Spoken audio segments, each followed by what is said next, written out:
माँ चली अमेरिका। निधि का नेचर बचपन से ही शर्मिला था। वो ना ज्यादा लोगों से बात करना पसंद करती और ना ही ज्यादा मिलना जुलना। निधि, ये पैसे ले जरा और बाजार से चीनी तो ले आ। नहीं माँ, मैं नहीं जाऊंगी, मुझे शर्म आती है, आप ही चले जाओ ना। अरे पता नहीं क्या करेगी ये लड़की, जीवन में कभी कुछ किया ही नहीं सिवाय पढ़ाई और घर के कामों के।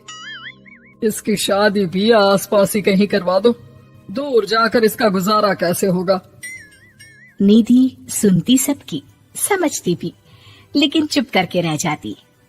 एक दिन पिता के दोस्त अपने परिवार के साथ निधि के घर खाने पर आते हैं।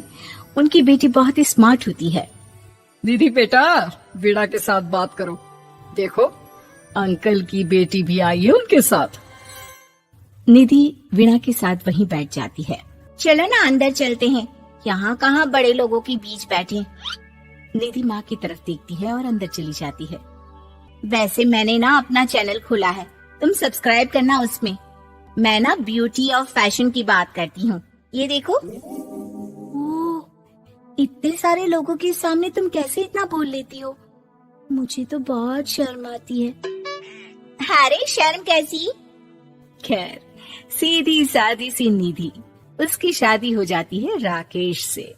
राकेश एक स्मार्ट लड़का था, उसे घूमना फिरना पसंद था, लेकिन निधि का शर्मिला व्यवहार वो समझ जाता है। अरे निधि, घर से बाहर क्यों नहीं निकलती? लोगों से मिला जुला करो, तभी तो पता चलेगा ना कि दुनिया कैसी है। क्या करना है पता करके? शादी से पहले पापा और अब आप, ठीक है ना? मुझे ज्यादा दुनियादारी में नहीं पड़ना। निधि की जिंदगी ठीक ठाक चल रही थी। उसके 2 लड़के होते हैं, दोनों को वो पढ़ाती लिखाती, उनका ख्याल रखती। निधि, 25 साल हो गए शादी को, दोनों बच्चे सेटल हैं। हम लोगों ने शहर में 2 मकान भी ले लिए। दोनों की शादी खुद का पता ही नहीं चला कैसे उड़ गया। हाँ, ये तो है। मैं खुश हूँ, जिम्मेदारियाँ आती रही, मैं निभाती रही, और क्या चाहिए। देखो, मैंने सोचा है कि अब हम लोग अमेरिका जाकर रहेंगे। यहाँ की जिंदगी तो जी ली, वैसे मुझे वहाँ बहुत अच्छी नौकरी मिल रही है। मैं कैसे चलूंगी, मुझे वहाँ का कुछ नहीं पता। आप तो जानते हैं ना कि मैं घर से बाहर ही कम निकलती हूँ। अरे तो क्या हुआ, वहाँ भी घर में ही रहना है ना, मैं हूँ ना, नौकरी करूँगा। निधि मान जाती है और पति के साथ अमेरिका चली जाती है। माँ, तुम्हारी बहू को बच्चा होने वाला है, तो क्या तुम 2 महीने के लिए यहाँ आ सकती हो? मुझे तुम्हारी बहुत जरूरत है, मैं टिकट भेज देता हूँ।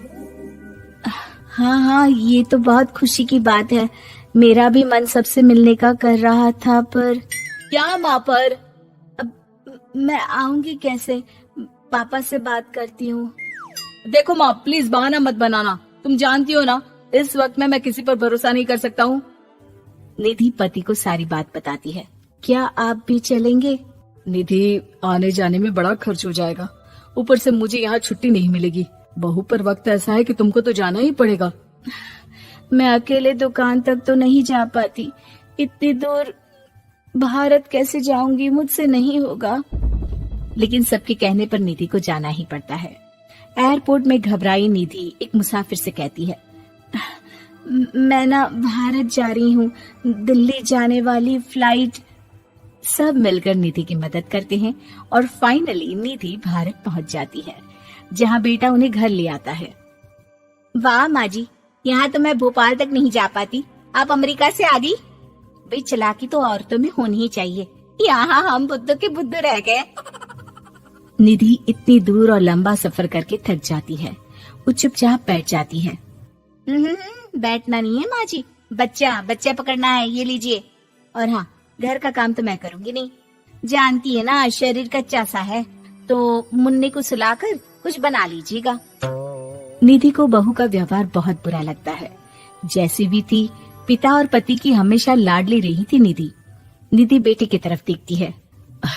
माँ, वो काम वाली कोई मिल नहीं रही है ना, मैं देखने की कोशिश तो कर रहा हूँ, जैसे ही मिल जाएगी वो संभाल लेगी सारा काम। अरे कैसी बात कर रहे हो? जब पहले मैंने कहा था कि अमेरिका से इनके टिकट में जो पैसा खर्च कर रहे हो उतने में नौकरानी रख लो, तो नहीं, मेरी बात पर विश्वास नहीं था। कि ना ना कोई मेरे बच्चे को अच्छे से नहीं संभालेगा। अब इनका भी खर्चा और नौकरानी का भी खर्चा। अरे ना जी ना, मैं नहीं संभाल सकती। निधि जैसे तैसे 2 महीने रहकर वापस अमेरिका चली जाती है, लेकिन वहां जाते ही जैसे राकेश उसे देखता है उसके गले लग जाता है। ये क्या हालत बना रखी है निधि, कैसी लग रही हो? खाना नहीं खाती थी क्या? क्या हो गया? निधि पति से कुछ नहीं कहती, बस रोती ही चली जाती है। मैं नहीं चाहूंगी कभी भी भारत, आप मुझे हमेशा यहीं रखना अपने पास। राकेश बेटे को फोन करता है।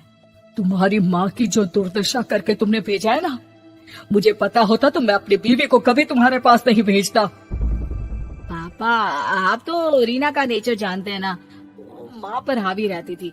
अब मैं तो ऑफिस चला जाता था, वो माँ पर जुल्म करती है और माँ भी इतनी सीधी है कि चुपचाप सहती रही। मुझे माफ कर दीजिए पिताजी। खैर, राकेश कहता भी क्या, प्यार दुलार के साथ अपनी निधि को संभालने में लग जाता है। लेकिन कहते ना, वक्त हमेशा एक सा नहीं रहता। अमेरिका में ही राकेश की मृत्यु हो जाती है और निधि अकेली रह जाती है।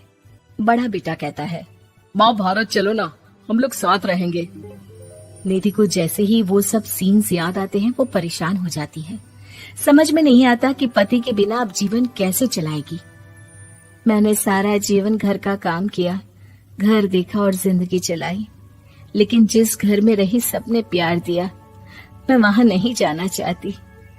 तभी राकेश जिस कंपनी में काम करता था उसका मालिक निधि के घर आता है। वो भी भारतीय ही होता है। दीदी, राकेश ने आपके बारे में बताया था। जब से आप भारत से लौटी थी उसे आपकी बहुत चिंता रहती थी, इसलिए उसने मुझसे कहा था कि कभी अगर वो ना रहे तो मैं आपको ये पैसे दे दूं। और हाँ, हम लोगों की कंपनी में आपके लिए नौकरी भी है। निधि पति के पैसे देखकर मन में तसल्ली करती है और नौकरी के लिए हाँ कर देती है। अरे पागल है क्या माँ, कैसे नौकरी करोगी? ये अमेरिका है, दिल्ली नहीं। वहाँ तो तुम घर से निकल भी नहीं पाती थी, यहाँ कैसे? मेरे पति, मेरे पिता मुझे खुश देखना चाहते थे। वो लोग जब तक थे मुझे किसी चीज के लिए ना फोर्स किया, ना कभी कमी होने दी। पर अब मुझे जीवन जीने के लिए घर से निकलना ही होगा। बेटा, तुम तो अगली फ्लाइट से भारत लौट जाओ, मैं यहीं खुश हूँ।